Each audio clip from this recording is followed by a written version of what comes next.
So, masturbation, here's another belief or idea or action. And you can look at it and say, okay, well, I usually masturbate under these circumstances. I usually do these types of things when I masturbate. Why do I do that? When did that start? What does it give me? What does it take away from me? Where do we see it being talked about in our culture? Where do we see it being talked about in our past? And we start looking at it like, okay, well, I remember a bunch of dirty little kids talking about it and a bunch of kids in high school talking about it, but I don't see that many adults talking about it. I don't see this many people talking about it. It gets joked about here, joked about there. You're like, okay, maybe there's something there. So that might not be mine either. Okay, perhaps I should let that go. What are the benefits of me letting that go? Well, the DNA of the end result of the expelled energy is quite valuable. It takes your body quite a bit of energy to produce, believe it or not, despite the, impulse to spread and share our seed. Might be something you're ready to let go of. So you decide in that moment, yeah, this is something I no longer need to do. So goodbye. Let it go. You just keep going. Marriage. This one took me a while. Marriage. I always thought it was a bit of a strange construct, a really strange agreement, and it was the end of love. Once you got married, you were obligated. It kind of removed the unconditional aspect of love, made it very conditional. I thought that was strange.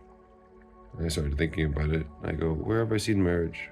Who is the example of marriage? And then you see, okay, the church, you see school, they talk about it, you see on television and movies and yada yada yada, your parents and families around you, and you can track their results and say, okay, well, most of these marriages don't necessarily end up well, these people don't seem happy. What about marriage is so important, and what is it trying to achieve? And then you look at it, and maybe you decide for yourself. Say, you know what? I actually love love more than marriage, and I would be happily alone or with someone who loved me, truly loved me. So perhaps a life partnership is a better choice for you. Perhaps a domestic partnership is something that's better for you. Perhaps a spiritual partnership is something that's better for you. And in that moment, you can decide for yourself. Maybe I don't need this, like everyone says I need it. And I don't need to be pressuring myself or allowing my grandmother to be asking me questions that make me feel inadequate or like less of a person. So, bye. Don't need it. Don't need it. Keep going. My body, my hair, my eye color, my skin. Go down the list. Start examining how these things have made you feel in the past because of how people have responded to you and things you've seen on the media, television, magazines, books, anything you've seen in the world, how people have treated people. Like, well, I see these people treat those people kind of poorly.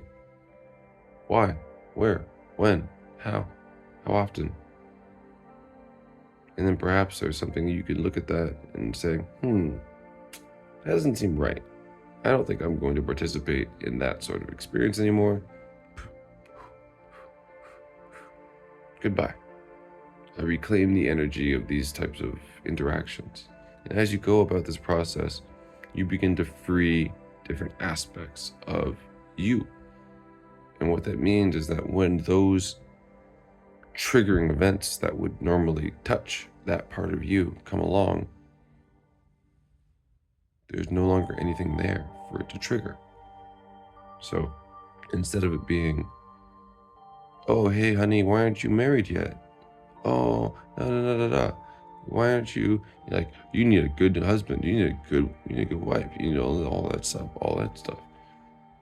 Where that would have been an unresolved sort of instinctual response where you would have clammed up or felt frustrated or whatever it is. You now have a new intentionally set moment in time where you have already decided that you don't give a fuck. It's that simple. You don't give a single fuck. So if grandma comes, you say, Grandma, I don't know. It hasn't happened. And I'm not that interested in it. And she might respect you, right? Rather than see you be like, because people like that energy for some reason. They like to put energy into the world and see the response it gets. They just do. They like to see you squirm sometimes. They want to see you succeed. Sometimes they say the wrong things at the wrong time and make people feel uncomfortable. People are like this. So you need to figure out how to lock up yourself in the best possible way to be able to love yourself in the best possible way so you may free yourself in your own unique and beautiful way. And when you finish that whole experience, well, you never truly finish. You're always finding new things that trigger you. I had one the other day. I was having a conversation with my mother, telling her how fucking awesome my life is being. Awesome. And all she hears is, he's lying to me. And I can see it scrunching up in her face and all the expressions and, oh, I don't like that he said that. And the phone just died. And I looked up and I said, oh, thank you, God. Thank you. I walked into the bathroom and I looked in the mirror and I said, you don't need your mother's validation anymore. At all. You don't need your father's validation anymore. At all. In fact, you don't need anybody's validation anymore. At all. The only person you can care about, you should care about, who you do care about, is that little inner child inside of you. That little kid who's figuring it all out, who's happy as hell, and just being himself, being herself, being itself. That's it. That is it. If that little guy or girl, whatever you choose, is happy, congratulations. You are succeeding at the game of life. But if that little person feels suppressed, or tied down, or doing some monotony in a job that they know it's sucking their soul out of their body, all from money, or just because it's unfulfilling, then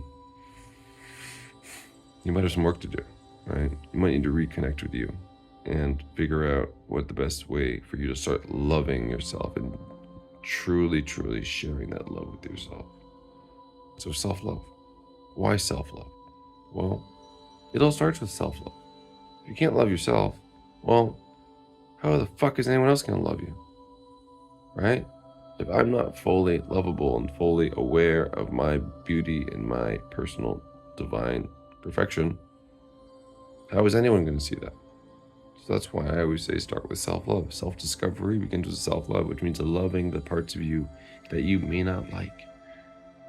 Seeing all of the parts and saying, okay. All of these aren't exactly what I expected or what I wanted or what I see as perfect in the world, but they're me. And I love me. All of me.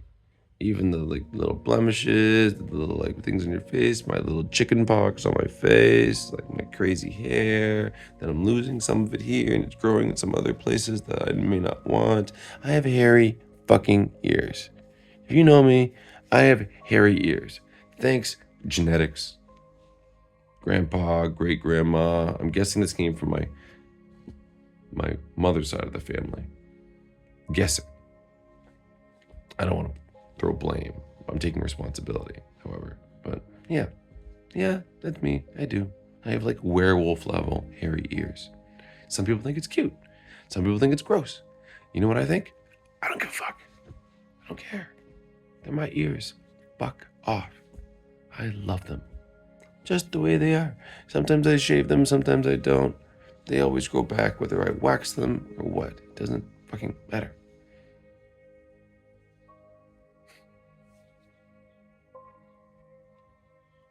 Right? Love yourself. Be yourself. Play the game as yourself.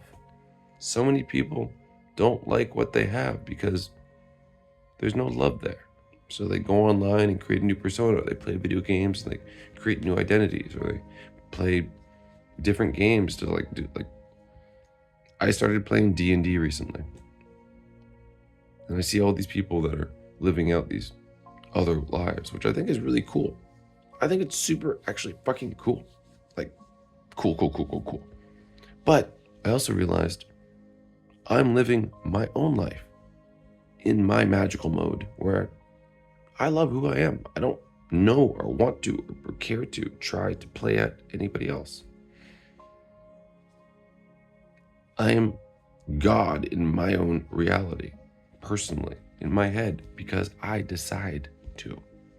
So when I see other people that are like coming up with all these cool narratives and character identities and all that stuff, I'm like, it's a lot of fucking work. It's a lot of work. It's cool. It's fun. It's creative. And I'm for it. And maybe I'll get better at it one day. But right now, I'm like, I like this game, this mode, this setting of just self-love, self-care, self-respect. When stuff goes wrong, I can fix it because I know who I am. I can spot it because I know where I stand. People know who I am. People don't push back at me. There's plenty of little areas where you can get better at this life. So playing the virtual or fake or sort of, that just doesn't click with me. That's fine. So when I play D&D, what do? I play around for a little bit, then I go take a nap. I go take a nap. You can do that. You can do that. My character in my game that I'm currently playing in D&D is a monk. A monk! He's a sleepy monk. He likes to show up, whoop ass, go to sleep. That's my character. But I'm trying to keep up and catch up with all the players, and I'm like, you know what? I don't need to. It's fun to see, fun to watch. But let the characters develop on their own. Show up, participate, play, sleep. I'm with you guys, and then when I wake up, everyone is so excited to share what just happened. And I'm like, why when I'm awake, nothing happens, and then when I sleep, all this fun stuff happens, and we go and take on them, and so-and-so dies, and this person's resurrected, and this person comes back, and this person did this, and they did that, this person does this, but none of that happens when I'm awake. Okay, fine. I like sleep mode.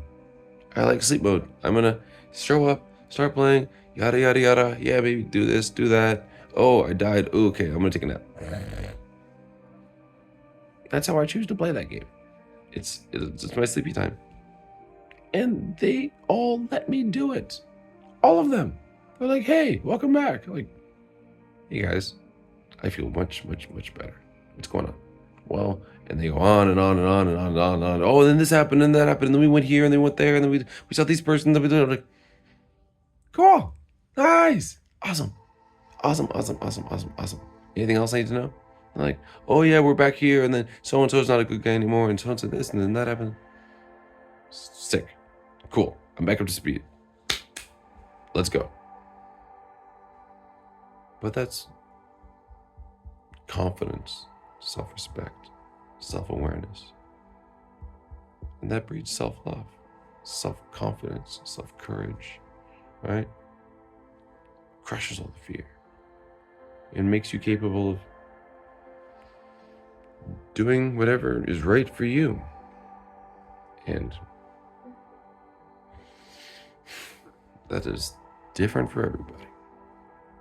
School doesn't teach you that.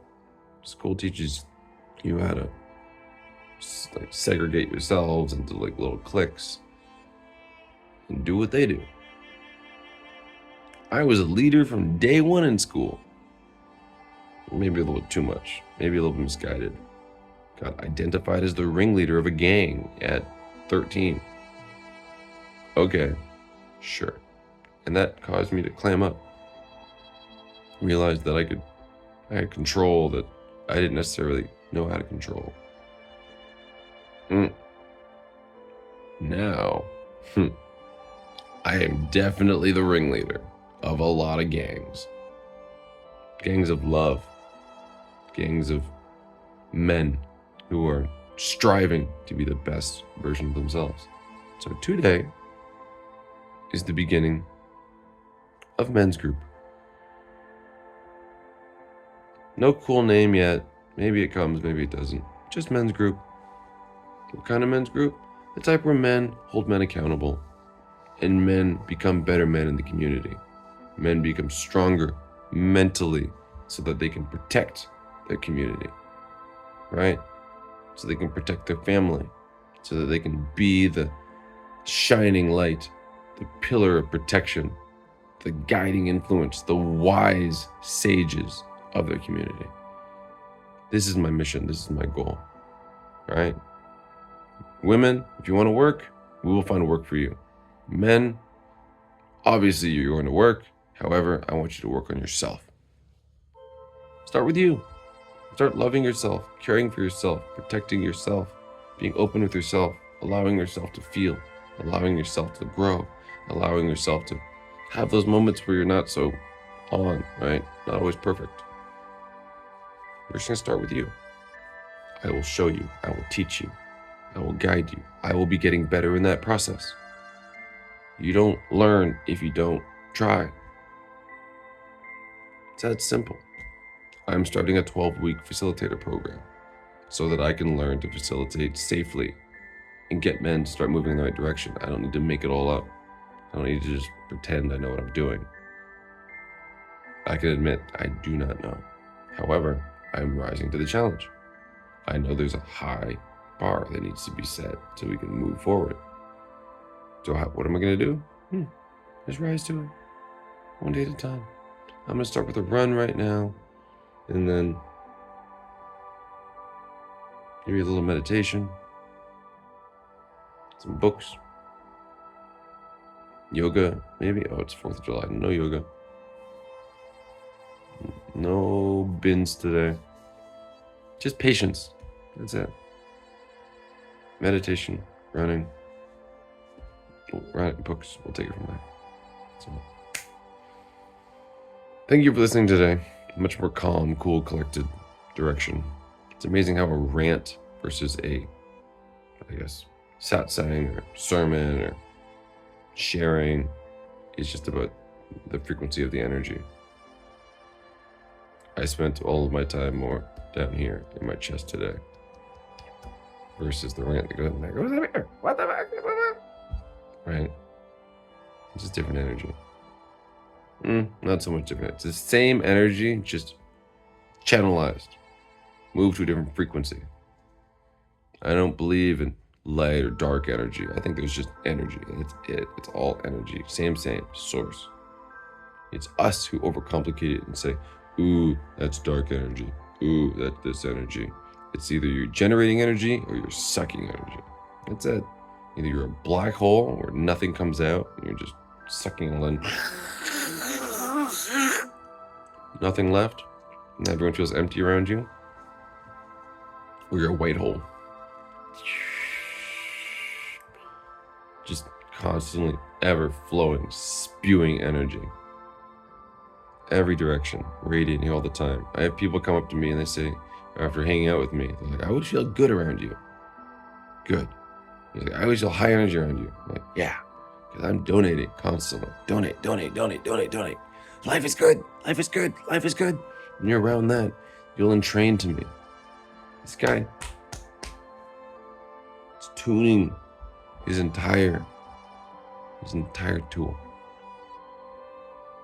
so that he can be the best he can possibly be. And I've been working on 2 things lately: self-doubt and swearing. Meat, got it. Sex, no. Drugs, no. Smoking, no. Weed, no. Alcohol, no. Coffee, no. Get on the list. I exercise. I take care of myself. I don't doubt myself. I let my natural be natural. I read books. I don't watch too much social media. I don't jerk off or do pornography. I don't covet other people's shit. I don't look at things that are sexualizing and like feel the excitation of the energy. I don't take pills. I don't think of people poorly. I don't think of anybody really. Just focus on me. I reach out to old friends that when they pop into my head, I let the impulse flow. I shower daily. What else? It's fucking simple, basic bullshit. But when it's done and done with intention, amazing things happen. Amazing things. I am told I need to meditate more. Of course, I should always meditate more. So today we're going to start with some meditation.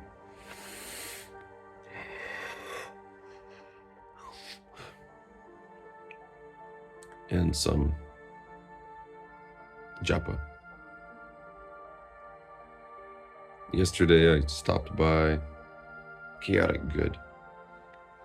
Beautiful, beautiful health, wellness, therapy space. Spiritual space. I saw a flyer they put up in the art museum as I was left that happened to say that they had a Hindu monk in town every other 2 weeks. Today was the day. So I made my way over there and it was like 3 and I found my way there around like 6:20. It was fantastic. We had a great chat. And I told him, I'm like, dude, I am feeling it lately. I'm reaching a new vibration and it's a lot. Not for me, I'm fine, but it's a lot for the world around me. That is certain. Certain. There's a lot for the world around me. People keep telling me that, it's too much, it's a lot. I need a place to put that energy, apparently. It's just too much. I talk too much. People are like, oh man, you won't shut up. I feel that energy. I can tell. I can tell instantly. People are sick of me. You won't shut up. He's ruining the experience. Doesn't make me feel very good. But guess what? I don't give a fuck. I don't care. People yell at me. They go, gone. You're not yelling at me anymore. You're yelling at a man. You're yelling at an adult. You're yelling at a fully realized human being. When I make a mistake, it's like, oops, I made a mistake that you think I made a mistake. People say, you can't say that. I'm like, under what law in America says I can't say that? Show me. No, you decided that you want to protect some subgroup of community and they prefer that you don't say that in these regards. Okay, this is disrespectful. How? I don't know. It's fine. I didn't do it in a disrespectful way. I didn't do it with disrespectful intent. So be careful. Be careful. It's a slippery slope when subgroups start saying you can't say groups like nigga, nigger, negro. Perfect example. You can't say that. Says who? In what context? I'm not using it as a slur against somebody. I'm using it as an educational tool to show the instruments of your oppression. But you're programmed to say, don't say those words, man. I can say those words. You can't say those words. So now black people are policing white people. And white people are, policing black people. How about you guys just leave each other the fuck alone and say whatever the fuck you want to say? All right?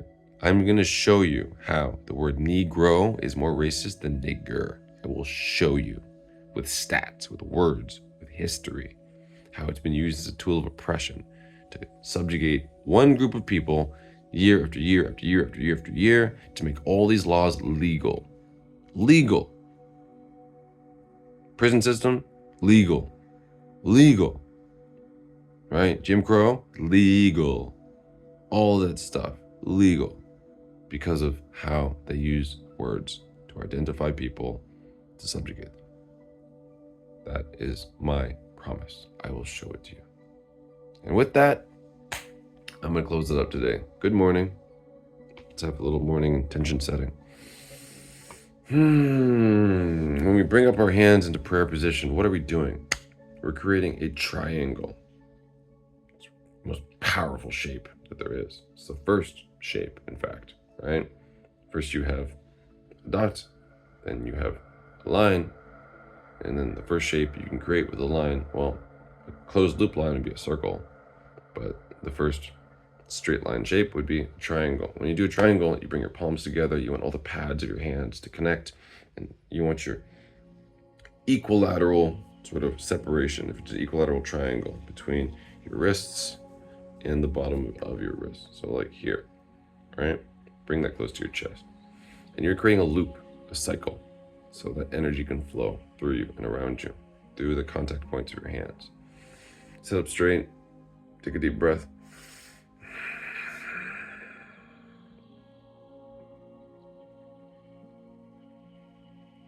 Thank you for this day. Thank you for this amazing opportunity. Thank you for the breath in my body. Thank you for the awareness of my mind, and thank you for the beautiful rest that I just awoke from. Thank you for being awake, letting me be awake. Yeah, I could have been anywhere in the world, or any timeline, or any universe, and this is where I am, back where I need to do my most and greatest purpose of work. I'm so inspired and appreciative of all the amazing opportunities and the blessings that you have showered down upon me in this world. And even if those cannot see all the blessings of the reality that you have bestowed upon them, please allow me to be an instrument of your creation, an instrument of your divine will. This body, this flesh, this bone, this fat, these knees, these hands, these arms, this tongue, this head, everything about me, you know what it is. It's yours. I commit it to you. I recommit it to you. I submit it to you as a vessel, a tool, an instrument of your divine creation. Allow me to be an artist. As my physicality, my body is your pencil. It is your pen. It is your paintbrush. Allow my movements and my actions to be the brushstrokes of your divine love across the entire plane of this reality. I submit to this, and I submit to so much more than I can possibly comprehend. But still, I submit entirely. I surrender all of me. Surrender to you. So with this I close. Let thy will be done here on earth as it is in heaven. If you like to say we're not in heaven, I think we're in heaven. However, let thy will be done, let thy will be done, let thy will be done. Let my will align with thy will so that there is no confusion. Let my free will be aligned with your will so there is no confusion. I mean, thank you. The world is so beautiful. It's so... The world's so beautiful. You heard that. Have a blessed day.